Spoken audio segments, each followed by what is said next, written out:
Félix Tshisekedi en guerre sur trois fronts. Depuis 2021, des milliers de femmes mères retenues dans des maternités faute de frais d'accouchement ont été prises en charge par le gouvernement qui a étendu cela à un programme dénommé la gratuité de la santé.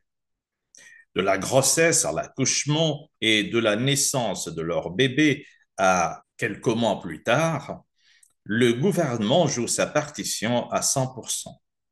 Et parce que tout ceci ne serait pratique que dans des infrastructures dignes d'être appelées maternités, la réhabilitation des anciens hôpitaux et la construction des nouveaux ont vu le jour.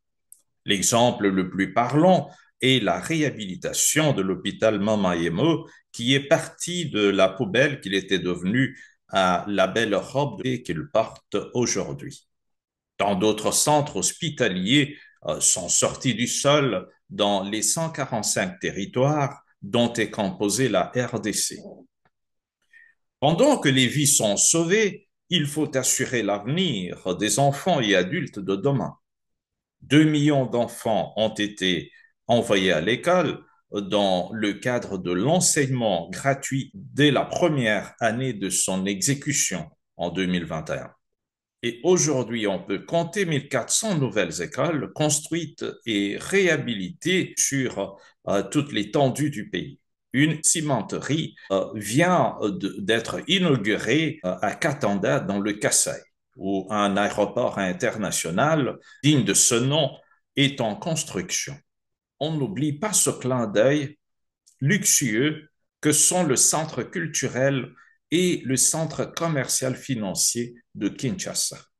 À vol d'oiseau, la RDC est une toile d'araignée reliant bâtiments et routes, lesquels demain présenteront à la face du monde un pays digne de la richesse que regorgent ses sols et sous-sols.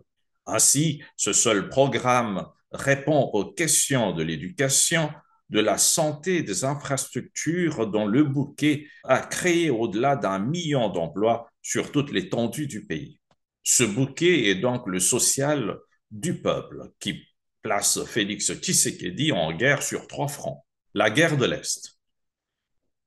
Quand Tshisekedi prend le pouvoir en janvier 2020, la guerre de l'Est a 26 ans.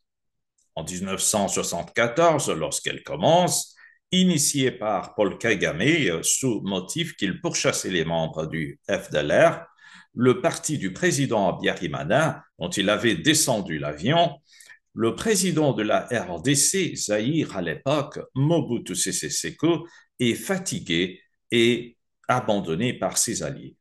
Le 17 mai 1997, Laurent Désiré Kabila et ses troupes marchent sur Kinshasa et Mobutu est détrôné. Parmi ses alliés, il y a les Rwandais auxquels il donnera de responsabilités majeures jusqu'à faire de James Kabarebe chef d'état-major de l'armée congolaise. Lorsque Kabila sort de sa lune de miel et essaie de bouleverser les choses, il est abattu dans son bureau de travail en 2001. Kinshasa se lève contre l'invasion rwandaise et plusieurs Rwandais disparaissent du tableau de bord. Aujourd'hui, retourné au Rwanda, James Kabarebe est chef d'état-major de l'armée rwandaise. En RDC, cependant, Joseph Kabila remplace le défunt Laurent Désiré Kabila à la tête du pays. Et pour pacifier l'Est plongé en feu par les mouvements rebelles, Joseph Kabila négocie avec le mouvement le plus en vue, le M23. L'infiltration est ainsi officialisée et les Rwandais reviennent en RDC aussi bien dans l'administration que dans l'armée congolaise. Pendant ce temps, à l'Est, une cruauté jamais vue se fait quotidienne. La mort rôde dans les maisons et les rues et le seul abri est la chance de voir le lendemain.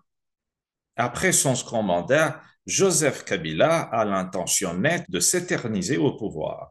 L'opposition et le peuple multiplient manifestations et résistances et après 2 ans supplémentaires, Joseph Kabila cède et organise les élections que Félix Tshisekedi gagne. Celui-ci se lance dans cette guerre pour découvrir que le mastermind derrière le mouvement rebelle M23 qui endeuille les familles à l'est de la RDC n'est rien d'autre que le président rwandais Paul Kagame.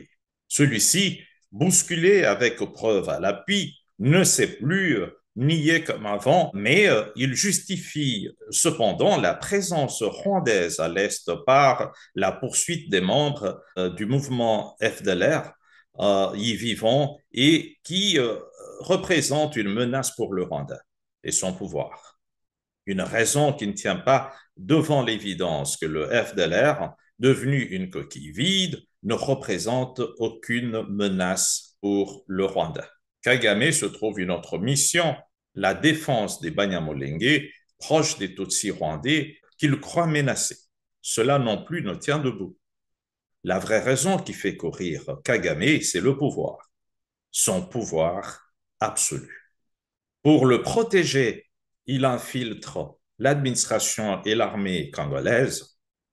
Il traque ses opposants dans les autres pays souverains. L'Afrique du Sud, la Belgique, le Canada sont les exemples les plus frappants. Et pour réaliser tout ceci, il faut de l'argent et cet argent, il l'a trouvé dans le sous-sol de l'Est de la RDC. Les villages entiers sont déplacés pour exploiter les minerais sur leur sol. Les résistants sont tués. Les enfants, mères et grands-mères sont violés. 15 millions d'innocents en ont payé les frais jusque-là et le nombre s'en va croissant chaque jour. Félix Tshisekedi a gagné la première partie de cette guerre en indexant Paul Kagame à la face du monde comme étant le vrai patron du mouvement rebelle M23. La guerre interne FCC et alliés, capable de se balancer de la Constitution et gouverner comme les autres avant lui, Tshisekedi s'est plutôt accroché à la démocratie que professe son parti, l'UDPS. Et parce que le FCC, Front commun pour le Congo, avait autant de députés au Parlement et au Sénat, il avait ainsi le contrôle des deux chambres. Le président Tshisekedi s'est vu obligé de composer avec ce regroupement politique dont l'autorité morale est son prédécesseur, Joseph Kabila. Une collaboration est donc engagée, mais c'était sans connaître les cœurs de ses collaborateurs. La primature, le Parlement et le Sénat sont sous le contrôle des kabylistes et travailler avec eux n'est pas un cadeau. Les décisions du président ne sont pas exécutées ou expressément mal exécutées. Sur ce front, Tshisekedi devrait se débarrasser de cette épine dans son pied et il le réussit lorsqu'en l'absence du Premier ministre Ilunga Ilunkamba, en mission politique à Lubumbashi, il se débarrasse du ministre de Justice sous la signature du vice-premier ministre qui était de son obédience. En juillet 2020, le président de la Cour constitutionnelle, Benoît Luamba, démissionne de son poste et le président Félix Tshisekedi a la main libre pour lui désigner un remplaçant de son obédience. Ouvert donc est le boulevard pour faire tomber Tambwe Mwamba et Jean-Yves Mabunda, respectivement président du Sénat et du Parlement. Le déboulonnement est donc activé. Les pions majeurs de Joseph Kabila tombent et le château des cartes s'effondre. Le FCC perd pied. Kabila, qui était parti sans vraiment partir, n'a pas digéré cet échec. Les chances de revenir, selon les textes, s'étant volatilisées, il a commencé à lorgner vers d'autres moyens pas trop catholiques. Des rencontres se multiplient dans les salons des membres du FCC, dans les chambres d'hôtel en Afrique du Sud, en Tanzanie et pire encore, dans les bureaux secrets au Rwanda voisin. Corneille Nangaa, ancien président de la CNI, Commission électorale nationale indépendante, ayant perdu ses privilèges illégaux d'un carré minier, se réfugier à l'Est où ils forment un mouvement dénommé AFC, Alliance du fleuve Congo. Mais en réalité, il s'avère, selon l'homme le plus mieux informé de la RDC, le président Félix Tshisekedi donc, que le vrai patron de ce mouvement rebelle, c'est Joseph Kabila. L'AFC est donc l'allié du M23. Cette guerre, la deuxième que Félix Tshisekedi affronte, est, comme la première du M23, coordonnée par un seul homme, en la personne de Paul Kagame. Joseph Kabila brille par son absence prolongée du pays, pendant que ses déplacements se font remarquer en Afrique du Sud, en Namibie et en Tanzanie. Quant aux membres du FCC, certains disparaissent un à un de Kinshasa pour rejoindre l'AFC à l'est de la RDC. La guerre de dessus de l'UDPS. L'UDPS dont le président Félix Tshisekedi est issu est un parti de masse, bien représenté dans toutes les provinces et territoires de la RDC. Après 37 ans de lutte, ce parti a vu le bout du tunnel avec l'élection de Félix Tshisekedi. Une joie teintée d'incompréhension, car tous ses membres veulent être ceux-ci députés ou ministres, ceux-là mandataires des sociétés étatiques ou conseillers du chef. Ceux qui ont été nommés à des postes ici et là se font jalouser par ceux qui ne le sont pas. Ceux qui sont tombés lancent des piques à ceux qui les ont remplacés. La guerre est donc intense. Le président Tshisekedi se trouve ainsi en guerre sur trois fronts, où il est pris en tenaille par les trois armées qui, consciemment pour les uns et inconsciemment pour les autres, tirent sur les six acquis qu'il a promis de réaliser dans son deuxième mandat.